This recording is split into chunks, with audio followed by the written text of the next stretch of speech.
చంద్రబాబుకు కౌంటర్ ఇచ్చారు పవన్. మీరు విన్నది నిజమే. మొన్న 2 స్థానాలకు టీడీపీ అధినేత అభ్యర్థులు ప్రకటిస్తే తానేమీ తక్కువ కాదన్నట్లు పవన్ కళ్యాణ్ కూడా 2 నియోజకవర్గాలకు క్యాండిడేట్స్ని అనౌన్స్ చేశారు. అదే సమయంలో జగన్ మళ్ళీ ముఖ్యమంత్రి కాకుండా చూడాలని తనదైన శైలిలో వ్యాఖ్యానించారు.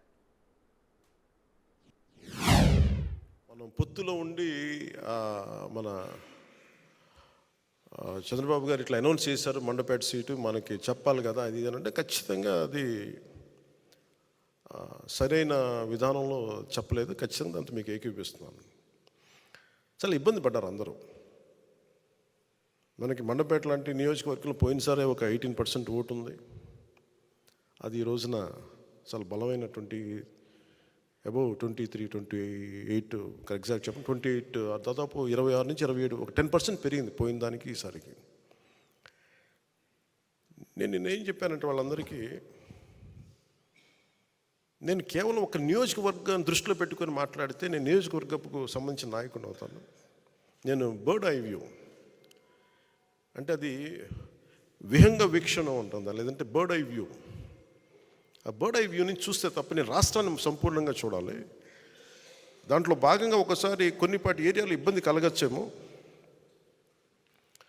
పొత్తు ధర్మం ప్రకారం అలా అనౌన్స్ చేయకుండా ఉండాల్సింది. నేను దానికి క్షమాపణలు చెప్తున్నాను. ఖచ్చితంగా నెక్స్ట్ మీటింగ్లో దాని మీద వివరణ ఇచ్చి దాన్ని ఎలా సరిదిద్దాలో సరిదిద్దుతాం అని ఒక మాట ఇచ్చి పంపించాను. అలాగే వాళ్ళు అన్నది కూడా ఏంటంటే మన నాయకులు కూడా ఇప్పటికీ 2 సీట్లు అనౌన్స్. నేను కూడా ప్రత్యేక పరిస్థితుల్లో వాళ్ళు 2 సీట్లు అనౌన్స్ చేశారు కాబట్టి నేను కూడా 2 సీట్లు అనౌన్స్ చేస్తున్నాను ఈ రోజున. అది పరిస్థితులు అలాంటివి. సో నాకు కూడా ఒత్తిడి ఉంటుంది. పాపం చంద్రబాబు గారికి కూడా ఒత్తిడి ఉంటుంది కదా, నాకు కూడా ఒత్తిడి ఉంటుంది కాబట్టి ఆ ఒత్తిడిని నేను కూడా తట్టుకోవడానికి రిపబ్లిక్ డే రోజున నాకు R అక్షరం బాగుందనిపించింది. రిపబ్లిక్ డే RRR లాగా రిపబ్లిక్ డే రోజున రాజోలు రాజానగరం సీట్లు నేను అనౌన్స్ చేస్తాను. సో ఈ రిపబ్లిక్ డే రోజున అందరం బాగుండాలి, అద్భుతాలు జరగాలి మనస్ఫూర్తిగా కోరుకుంటూ రాష్ట్ర ప్రజలకి బంగారు భవిష్యత్తు జనసేన తెలుగుదేశం ప్రభుత్వం ఇస్తాయని మనస్ఫూర్తిగా కోరుకుంటూ ఈ పర్యాయం నన్ను నమ్మండి, వ్యూహం నాకు వదిలేయండి. ఏ వ్యూహం వేసినా నన్ను సంపూర్ణంగా నమ్మండి. మన ఇన్ని స్థానాలు తీసుకోవాలి, 53 స్థానాలు తీసుకోవాలి, 70 స్థానాలు తీసుకోవాలి అంటే ఇవన్నీ తెలియని వ్యక్తిని కాదు నేను.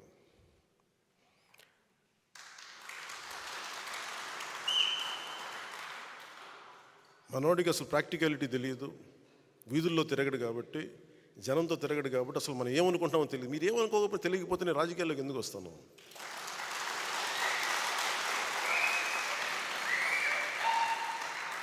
నాకేమన్నా సరదానా అవివేకమా? నాకేమన్నా జనసేన వచ్చింది కూడా రాష్ట్ర విభజన ఒక్క నాయకుడు మాట్లాడట్లా.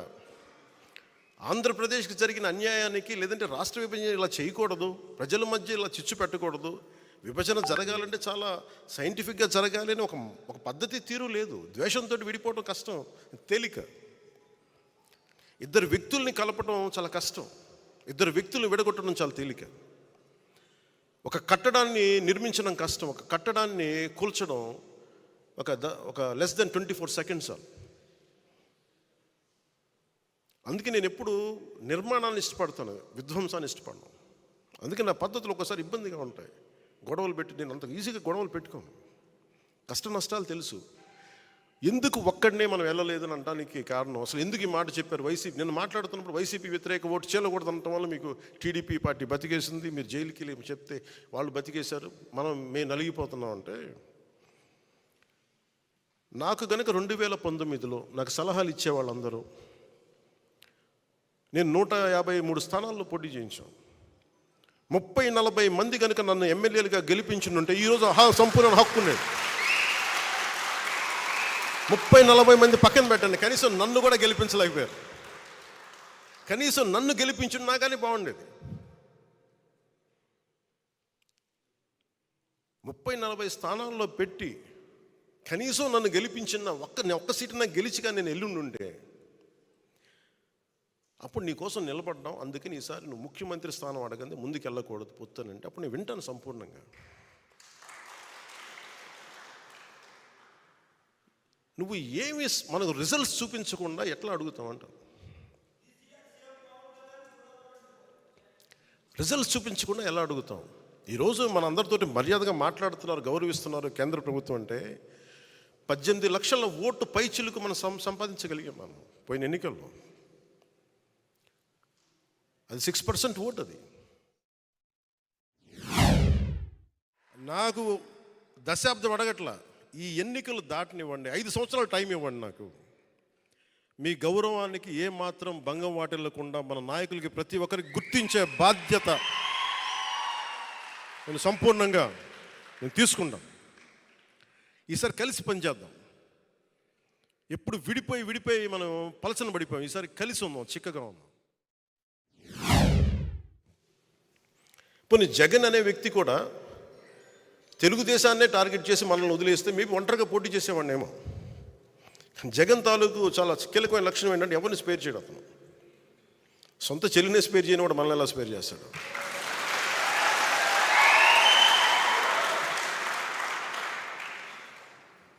అతనికి ఈ రోజున వైసీపీ నాయకులు కూడా చెప్తున్నారు, ఊరంతా శత్రువులు పెట్టుకున్న వ్యక్తి నాయకత్వంలో పనిచేస్తూ ఉన్నారు, జాగ్రత్త.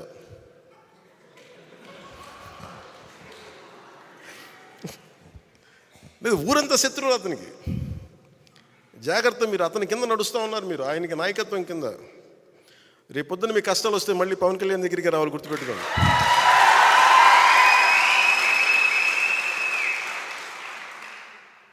మనస్ఫూర్తిగా మమ్మల్ని అందరినీ ఏదో ఒకలా మేము చూసుకుంటాం బాగా.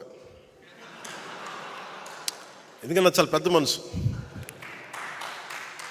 ఎందుకు పెద్ద మనసు అంటే కక్ష కారుణ్యాలతోటి కక్షపూరితంగా ఉంటే సమాజం విచ్ఛిన్నం అయిపోతుంది. మొన్న అడుగుతూ ఉన్నారు, మీరు అలా చేశారు ఇలా చేశారు, వాళ్ళు తిట్టారు ఇలా తిట్టారంటే నన్ను తిట్టింది ఎవరయ్యా అని అడిగారు. అంబేద్కర్ గారి విగ్రహం ఒకవైపు పెడతారు, ఒక దళితుడిని చంపేస్తే వాళ్ళ శవాన్ని ప్యాక్ చేసి ఇంటి ముందు డోర్ డెలివరీ చేస్తే ఆ వ్యక్తిని ఊరేగింపిస్తారు వైసీపీ నాయకులు. నాకు ఈ రెండింటికి పొంతను కుదరదు. నీకు ఈ గౌరవం ఉన్నప్పుడు ఈ వ్యక్తికి శిక్ష పడాలి, ఈ వ్యక్తి రక్షింపబడాలి. 23 దళిత బంధు పథకాలు వాళ్ళకి తీసేశాం. అంబేద్కర్ గారి విగ్రహం పెట్టి అవి పెడితే అప్పుడు కదా ఆయనకి నిజంగా నివాళి. ఇవేమో విగ్రహం పెట్టేసి ఇది వదిలేస్తే మరి ఎవరికి ప్రయోజనం అది? సో నాకు ఇలాంటివన్నీ 1 కాదు 2 కాదు. పాపం డాక్టర్ సుధాకర్ అనే వ్యక్తిని మాస్కులు లేవు కరోనా టైంలో ఉంటాయి, అతని మీద పిచ్చోడిని చేసి చచ్చిపోయి చేశారు అతన్ని. 1, 2 కాదు ఇట్లాంటివి. ఆంధ్రప్రదేశ్ అత్యధికంగా దళితుల మీద దాడి జరిగే రాష్ట్రంగా పేరు వచ్చింది. ఎక్కువ ఫాల్స్ SC ST అట్రాసిటీ కేసులు ఆంధ్రప్రదేశ్లో బుక్ అయినాయి.